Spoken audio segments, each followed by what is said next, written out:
बहुत सारे क्लाइंट्स आते हैं जी कहते हैं जी कि आप लोग बताएं कि हम कहाँ लॉन्च करें, अमेज़ॉन करें, टिकटॉक शॉप करें, शॉपिफाई करें, एटसी करें। आप जब एक अच्छा काम कर रहे होते हैं अपना, आप काम को दिखाते हैं लोगों को और स्ट्रेटजीज़ बताते हैं कि ये स्ट्रेटजीज़ मैंने यूज़ की हैं और इस स्ट्रेटजीज़ के थ्रू मैंने ये गेन किया। तो आप क्या समझते हैं जो मुश्किल क्लाइंट्स होते हैं, हार्ड क्लाइंट्स होते हैं बहुत ज़्यादा, उनको कैसे हैंडल करना चाहिए? जो भी स्किल है अपनी स्किल के ऊपर ग्रिप लेके आएँ और उसको टाइम दे, उसके बाद फिर क्लाइंट हंट करें। तो ज़्यादा आपको जो क्लाइंट्स मिले लिंक्डइन से मिले या अपवर्क, फाइवर से मिले या फेसबुक से मिले? अस्सलाम वालेकुम, मेरे साथ शबीर मौजूद हैं, बड़ा ज़बरदस्त काम कर रहे हैं जी। कैसे हैं शबीर? जी अल्हम्दुलिल्लाह सर, आप सुनाइए। ज़बरदस्त, अल्लाह का शुक्र। मैं देखता हूँ कि आप बड़ा अच्छा काम कर रहे हैं, तो मैं चाहता हूँ कि लोगों को पता चले आपकी एक बड़ी ज़बरदस्त जर्नी है। तो आप ई कॉमर्स में काम कर रहे हैं, क्या क्या टेक्नोलॉजीज़ हैं या क्या क्या प्लेटफॉर्म्स हैं जिस पे इस वक्त आप काम कर रहे हैं? इस वक्त हम मेजरली काम कर रहे हैं अमेज़ॉन पे, अमेज़ॉन प्राइवेट लेबल पे, और मेजर प्राइवेट लेबल है और बाकी होलसेल का है। तो अमेज़ॉन प्राइवेट लेबल के new launches A to Z भी कर रहे हैं और ब्रांड्स के PPC सेल्स वगैरह मैनेज भी कर रहे हैं। सो सर्विसेज दे रहे हैं basically as an agency. Yes right. और ये सफ़र कब से स्टार्ट हुआ आपका? ऑलमोस्ट 2021 से ये स्टार्ट है और 3-4 साल हो गए। राइट। सो 4 सालों से इस सफ़र में आप मौजूद हैं। तो इन 4 सालों में ऑब्वियसली आपने इंडिविजुअली स्टार्ट इंडिविजुअली किया, लर्निंग प्रोसेस किया। मैंने यहाँ पे एनेबलर्स ज्वाइन किया था यहाँ पे फिर। राइट। सर शान साहब मेरे मेंटोर थे, अभी भी हैं माशाल्लाह, उनसे काफ़ी चीज़ें अभी भी स्टिल सीखते हैं। अच्छा। तो वहाँ से स्टार्टअप लिया, तो यह है कि फिर उसके बाद काफ़ी जर्नी मुश्किल भी रहा, तो पूरी नाइट्स भी जागना पड़ा। सो आपको कब लगा कि अब आप कामयाबी की तरफ जा रहे हैं 4 सालों में? ऑलमोस्ट मुझे तकरीबन 1 साल हो गया मैं जब सस्टेन हुआ। सो बेसिकली 2-3 साल स्ट्रगलिंग थे आप? स्ट्रगलिंग पीरियड था। अच्छा। और उसमें काफ़ी क्लाइंट स्टार्ट में आते थे, चले जाते थे, चले जाते थे। सही। ठीक है। तो उसके बाद काफ़ी चीज़ें मुझे पता लगी कि मुझे अपने आप में भी ठीक करनी है, तो मुझे अपनी सर्विसेज भी बेहतर करनी है। सही। तो क्लाइंट ये कहाँ से लेते कैसे हैं? क्लाइंट लेने का क्या फार्मूला है? क्लाइंट के लिए ना सर, एक्चुअली आपको जागना पड़ता है। क्लाइंट का जब क्लाइंट जाग रहा है तब आपने जागना है। अब हमारे ज़्यादातर क्लाइंट्स USA के हैं, तो USA की जो टाइमिंग है वो यहाँ पे पाकिस्तान में नाइट की बनती है, तो पाकिस्तान की नाइट सारी रात में जागता रहूँ। तो क्या जाग के इतनी आते हैं ना क्लाइंट्स, लेकिन कहाँ से लेते थे? ये मुख्तलिफ प्लेटफॉर्म्स हैं, लाइक लिंक्डइन है और फेसबुक है। मेजरली फेसबुक से काफ़ी ग्रुप्स हैं, काफ़ी फेसबुक ग्रुप्स हाँ जी, एक्टिव रहते थे वहाँ पर। बिल्कुल, वहाँ पे एक्टिव रहना होता है आपको, और क्यूरीज होती हैं क्लाइंट्स की ना, उनके इश्यूज होते हैं, वो पोस्ट करते हैं और उस पर आपको फौरी रिस्पॉन्स। लिंक्डइन से कैसे आप क्लाइंट्स? लिंक्डइन पे भी अपना जो है ना पोर्टफोलियो बनाया हुआ है, वहाँ पे कमेंट्स वगैरह करना, अपनी जो सक्सेस स्टोरीज हैं, जो आप चीज़ें मैनेज कर रहे हैं, वहाँ पे आप पोस्ट करते हैं। डिफरेंट ग्रुप भी हैं वहाँ पे, अपने कनेक्शंस बनाए वहाँ पे डिफरेंट तरीके से, तो रीच आउट करते हैं क्लाइंट्स को। तो ज़्यादा आपको जो क्लाइंट्स मिले लिंक्डइन से मिले या अपवर्क, फाइवर से मिले या फेसबुक से मिले?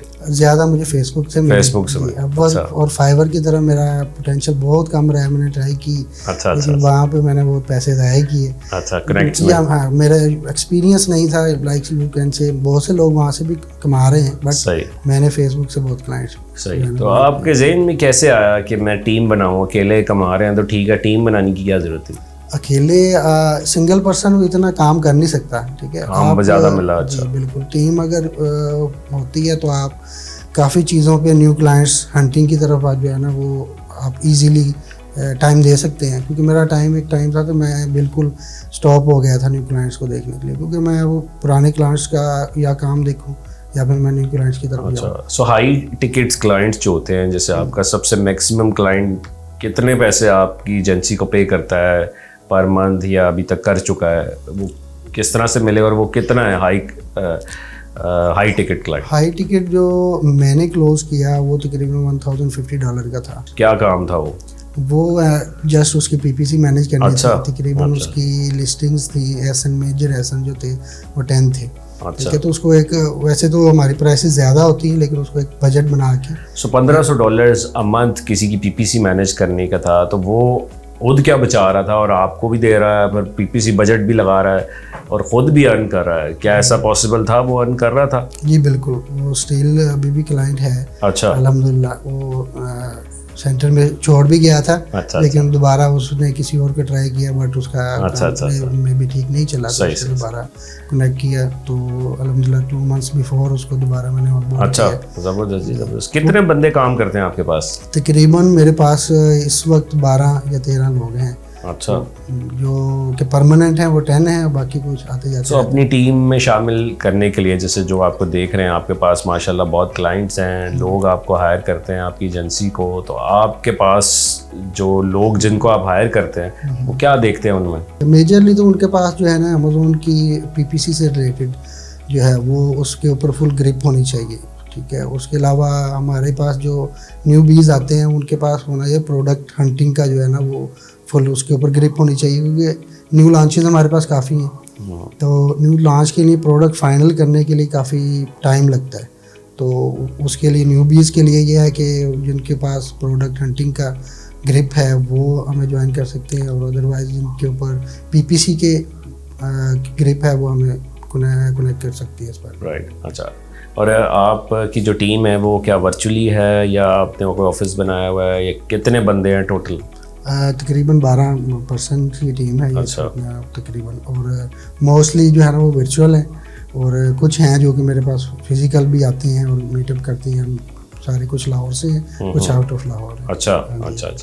और आप इससे पहले क्या करते थे? इस 4 साल पहले क्या करते थे? मैं जॉब करता था एक ना फैक्ट्री में, कंपनी में। अच्छा। वहाँ पे प्रोक्योरमेंट की मैं जॉब करता था। इंपोर्ट एक्सपोर्ट देखते थे? इंपोर्ट देखता था उस डिपार्टमेंट। अच्छा, यानी आपको थोड़ा सा एक्सपीरियंस था कि चीज़ें बाहर से मंगवाते कैसे हैं, करते कैसे हैं। ठीक। और आप की अभी जो एजेंसी है वो कितने अर्न कर लेती है? नेट प्रॉफिट क्या है उसका? नेट प्रॉफिट जो है, जो टेक होम है अल्हम्दुलिल्लाह वो 2025 अल्हम्दुलिल्लाह। अच्छा। और इवन सम टाइम 3000 भी हो जाता है। तो $3000 मंथ आपकी एजेंसी जनरेट करती है। आप उस पैसे का क्या करते हैं? बैंक में रख लेते हैं या उससे कुछ सोचते हैं कुछ और पैसे से पैसा बनाना, या फाइनेंशियल एजुकेशन तो बड़ी ज़रूरी है, तो उस पैसे का क्या करते हैं? उसको मैंने बिल्कुल सेव नहीं किया। अच्छा। इस वक्त भी मेरे बैंक में बिल्कुल बहुत मिनिमम सी अमाउंट है, वो मैंने इन्वेस्ट की हुई है। और मैं खुद अमेज़ोन सेलर भी हूँ। अच्छा, सेलर भी हैं? अच्छा, सेलर भी हूँ। टिकटॉक पर सेल करते हैं। ठीक। तो इधर से सर्विसेज देते हैं, पैसे इकट्ठे करते हैं, और उन पैसों को इकट्ठा कर कर अपना बिजनेस भी रन करते हैं, अपनी प्रोडक्ट्स। ज़बरदस्त, अमेजिंग, माशाल्लाह, ज़बरदस्त। अच्छा, आप का ये जो 3-4 साल का सफ़र है, इसमें ऑब्वियसली मुश्किलें भी बहुत आई होंगी, तो आप क्या समझते हैं जो मुश्किल क्लाइंट्स होते हैं, हार्ड क्लाइंट्स होते हैं बहुत ज़्यादा, उनको कैसे हैंडल करना चाहिए? जो मुश्किल क्लाइंट होते हैं ना उनका पेन पॉइंट जो है ना वो देखना कि उनको मुश्किल क्या आ रही है। जैसे राइट नाउ मैं खुद सेलर हूँ, मुझे पता है कि जो सेलर है उसका जो है ना इशू क्या हो सकता है। उसका इशू अल्टीमेटली प्रॉफिट जनरेट करना ही होता है। वो उसके किस लिस्टिंग में, जैसे हम अमेज़ोन की दे रहे हैं सर्विसेज, कौन सी लिस्टिंग नहीं बिल्ड हो रही, जो सेल्स नहीं कर रही, जस्ट उस पर स्पेंडिंग हो रही है, तो उसको हम उसके पिन पॉइंट्स को क्लियर करते हैं, उसको ऑडिट करते हैं, उसको बताते हैं कि ये आपके इश्यूज़ हैं, इनको हम बेहतर किया जा सकता है। तो उसको वो रिपोर्ट बना के उसको प्रेजेंटेशन देते हैं, तो हार्ड क्लाइंट जो है ना वो इजीली कन्वर्ट हो जाता है। ये कम्युनिकेशन जो है आपकी बेहतर होनी चाहिए, आप ये समझते हैं? खुद क्लाइंट के साथ आपको मीटिंग करनी पड़ती है। आपके ज़्यादा क्लाइंट्स जो हैं जो जिनको सर्विसेज देते हैं पाकिस्तान बेस्ड हैं या बाहर ज़्यादा बेस्ड हैं? पाकिस्तान बेस इस वक्त सिर्फ 2 क्लाइंट्स हैं, और बाकी जो हैं वो पाकिस्तानी हैं, बाहर हैं। कहाँ से बेस्ड है वो Pakistani base live in Italy है, जर्मनी है, ऑस्ट्रेलिया है, और यूएसए में भी हैं। अच्छा, इटली, जर्मनी से, ओके। और काफ़ी अल्हम्दुलिल्लाह गोरे क्लाइंट्स भी हैं। अच्छा, गोरे क्लाइंट्स भी हैं, से कोई ताल्लुक नहीं है उनका। वो कहाँ से हैं? वो यूएसए, यूके से हैं, और जर्मनी से भी। गोरे क्लाइंट्स जो यूएस नेशनल्स हैं, वहीं के बोर्न हैं, उनको आपने किस तरह से अट्रैक्ट किया? सर ये थोड़ा सा ना आपको, जैसे मैंने पहले भी बताया, टाइम देना पड़ता है। तो उनके टाइम के मुताबिक आपको जागना पड़ता है। तो चलो 11 घंटे 10 घंटे पीछे हैं, ठीक है जी, वो उठ गए हैं, आप भी उठ गए हैं, अब कैसे उनको, कहाँ, किस लिंक्डइन पे गए या अपनी एक्टिविटीज़ शो की और उसने आपको मैसेज किया, या कैसे? यस, आप जब एक अच्छा काम कर रहे होते हैं ना, आप काम को दिखाते हैं लोगों को और स्ट्रेटजीज़ बताते हैं कि ये स्ट्रेटजीज़ मैंने यूज़ की हैं, और इस स्ट्रेटजीज़ के थ्रू मैंने ये गेन किया। बिफोर टेकिंग दिस क्लाइंट में इसका कॉस्ट ये था, और उसके बाद 1 मंथ हो गया या 2 मंथ हो गया, इसका कॉस्ट इस वक्त 90% या 20% वट एवर वहाँ पे स्टैंड हो रहा है। तो उसकी स्ट्रेटजीज हम शो करते हैं, बताते हैं, एडवर्टाइजमेंट करनी पड़ती है। तो और डिफरेंट ग्रुप्स में आपको एक्टिव रहना पड़ता है। तो वहाँ पे आपकी पोर्टफोलियो बिल्ड हुआ होता है, लिंक्डइन का भी, फेसबुक का भी, जिसका मुझे एक्सपीरियंस है। तो वो आपको डेफिनेटली इनबॉक्स आते हैं, मैसेंजर पे आते हैं। अच्छा, आपकी क्या स्ट्रेटजी है किसी भी प्रोडक्ट को पहले पेज पे रैंक करने की? इसमें उसको पहले तो हम देखते हैं कि प्रोडक्ट का A+ कंटेंट कैसा है उसका, क्योंकि जब कोई भी बायर आता है ना कोई प्रोडक्ट खरीदने, वो प्रोडक्ट नहीं खरीद रहा होता, वो खरीद रहा होता है पिक्चर। बिल्कुल सही। पिक्चर जब कैसी है, उसको नज़र कैसी आ रही है, उसके ऊपर बायर जर्नी इजी है उसकी, तो वो डेफिनेटली उसको क्लिक करेगा। सेकंड उसकी है ऑफ़र, तो ऑफ़र क्या है और उसके रिव्यूज़ क्या हैं, सोशल मीडिया पे या अमेज़ोन पे उसके रिव्यूज़ अच्छे हैं या बुरे हैं। तो ये चीज़ें हमने बेहतर करनी होती है। PPC का काम मेजरली होता है ट्रैफिक लाना, ना कि सेल्स जनरेट करना। ट्रैफिक आ गई तो सेल्स ऑटोमेटिकली जनरेट होगी। तो आप ज़्यादा फोकस ऑप्टिमाइजेशन पे करते हैं कि ऑप्टिमाइजेशन अगर अच्छी होगी तो ट्रैफिक कन्वर्ट भी होगी। बिल्कुल, राइट, ओके, दैट्स गुड। आप क्या समझते हैं, एक्सटर्नल ट्रैफिक ज़्यादा बेहतर रहती है कि इंटरनल ट्रैफिक बेहतर रहती है? क्या अप्रोच आपकी बेहतर है? एफिलिएट मार्केटिंग भी होती है वो एक, उसके अलावा जो अमेज़ोन के अपने सेल्स हैं, अमेज़ोन डेफिनेटली उसको ज़्यादा बूस्ट करता है। PPC के डिफरेंट स्ट्रेटजीज़ हैं, आप उसको लॉन्ग टेल कीवर्ड्स में टारगेट करें, लो CPC को टारगेट करें और उसके ऊपर ट्राई करें कि आपको रिव्यूज़ भी मिले, बायर्स से कनेक्ट करें और रिव्यूज़ जनरेट करें। तो वो स्ट्रेटजीज डिफरेंट है, हर प्रोडक्ट के लिए डिफरेंट होती है, तो वो वर्क करती है। ठीक। अच्छा, ये बताएं, जो न्यूबीज़ देख रहे हैं, बहुत सारे लोग जो हैं इस वक्त स्ट्रगलिंग फेस में भी हैं, न्यूबीज़ हैं, आप उनको क्या कहेंगे? क्योंकि आप एक सक्सेसफुल एंटरप्रेन्योर बन चुके हैं माशाल्लाह, और आप क्या कहेंगे कि किस मुल्क में लॉन्च करें? अमेरिका में करें, यूरोप में करें, जर्मनी में करें, UK में करें, कहाँ करें? स्कोप कहाँ पर है कि गल्फ़ में स्कोप है? कोई कहता है यहाँ करो, कोई क्या, जो जहाँ का कामयाब होता है वो कहता है कि यहाँ करो। लेकिन आपके ख्याल में क्या करना चाहिए? एक्चुअली हमारी मेजरली मार्केट्स तो यही हैं, USA, UK, ठीक है, मेजर मार्केट, और जर्मनी भी अच्छी मार्केट है और ऑस्ट्रेलिया भी अच्छी मार्केट है। और अब रिसेंटली जो है ना KSA भी अच्छी जा रही है, लेकिन वो छोटी मार्केट है, लेकिन अच्छी मार्केट जा रही है। अब बेसिकली प्रोडक्ट लॉन्च करना जस्ट एक बात नहीं है, ज़रूरी प्रोडक्ट लॉन्च करने के बाद अक्सर मैंने देखे हैं जो कि इन्वेस्टर होते हैं, उनके पास बजट नहीं होता। प्रोडक्ट लॉन्च तो कर लेते हैं कि जी मेरे पास 5000 USD है, 10,000 है, लॉन्च करनी है। जब वो उसका बूस्ट का टाइम आता है, जब उसको ब्रांड को ग्रो करने का टाइम आता है, तो उस वक्त हमने इन्वेंट्री मैनेज करनी होती है, क्योंकि वो सेल्स आ रही हैं, हमने उसको ऑर्गेनिकली ग्रो कर लिया है। उसके बाद इन्वेंट्री प्लानिंग आती है। इन्वेंट्री प्लानिंग के लिए उनके पास पेमेंट नहीं होती, तो वो डिफरेंट ट्राई कर रहे होते हैं, जब इसको सेल्स को स्लो कर लें, अब बजट नहीं है तो पीछे उनका अक्सर जो है मैन्युफैक्चरर जो है वो स्लो होता है, वो टाइमली डिलीवरी नहीं दे पा रहा होता। अच्छा। तो डिफरेंट फैक्टर्स हैं जो कि इसमें काफ़ी प्रॉब्लम्स क्रिएट करते हैं। मेजरली मार्केट का इशू है, ऐसा जितना नहीं है जितना इन्वेस्टर के पास बजट का इशू होता है। अच्छा, आप दोनों सिनेरियो में काम कर रहे हैं, लोगों के साथ, पाकिस्तानी क्लाइंट्स के साथ भी कर रहे हैं और अमेरिकन्स के साथ भी कर रहे हैं और ओवरसीज़ पाकिस्तानियों के साथ भी कर रहे हैं। तो आपको क्या डिफरेंस नज़र आता है इनके साथ काम करके, पाकिस्तानी क्लाइंट के साथ और बाहर के लोगों के साथ काम करके? क्या डिफरेंस क्या है? अच्छा, टू बी ऑनेस्ट जो है वो हम भी पाकिस्तानी हैं, लेकिन जो पाकिस्तानी क्लाइंट है वो थोड़ा ना, अब देख रहे होंगे क्लाइंट वो, लेकिन वो माइंड ना करें, थोड़ा दिमाग ज़्यादा खाते हैं, ठीक है। जो गोरा क्लाइंट है वो समझता है चीज़ों को। इवन के कुछ पाकिस्तानी क्लाइंट भी हैं जो कि बिजनेसमैन होते हैं, उनको पता है कि चीज़ों को कैसे लेके चलना है, टाइम देना पड़ता है बिज़नेस को। कुछ क्लाइंट्स जो पाकिस्तानी हो तो कहते हैं कि बस मुझे आज क्लाइंट हैंड ओवर किया मैंने अकाउंट, तो विद इन 1 वीक जो है ना इसमें चेंजिंग्स आने लग जाए। अच्छा। तो इसको ऑलमोस्ट सब्र की गेम है।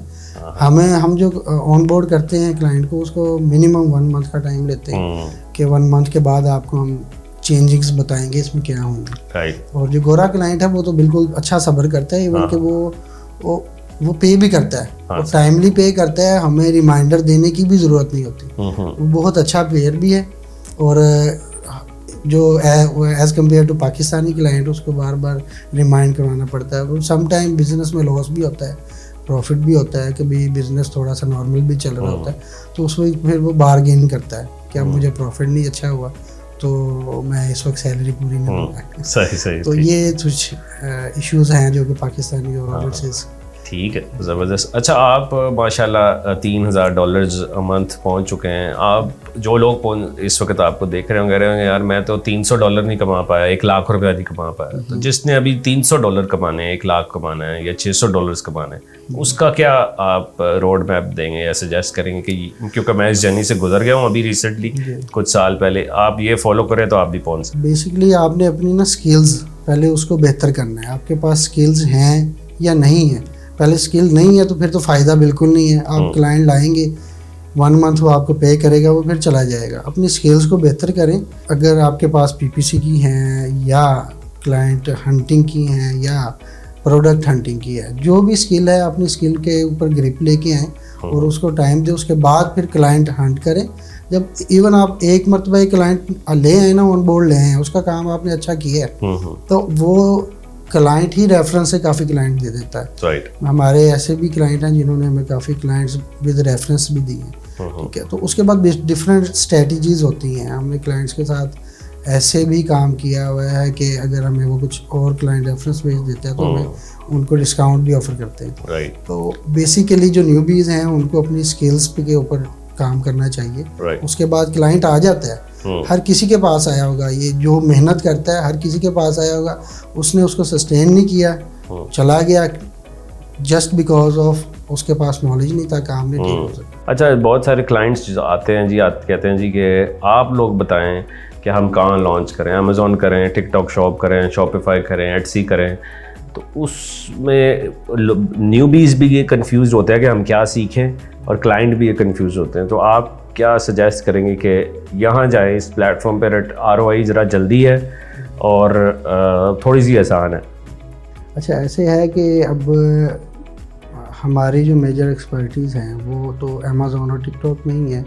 अब अमेज़ॉन को हम फर्स्ट प्रायोरिटी देते हैं अगर बजट है। अगर बजट नहीं है तो टिकटॉक शॉप पे कुछ मॉडल्स हैं जिनके ऊपर जल्दी रिटर्न आ जाता है।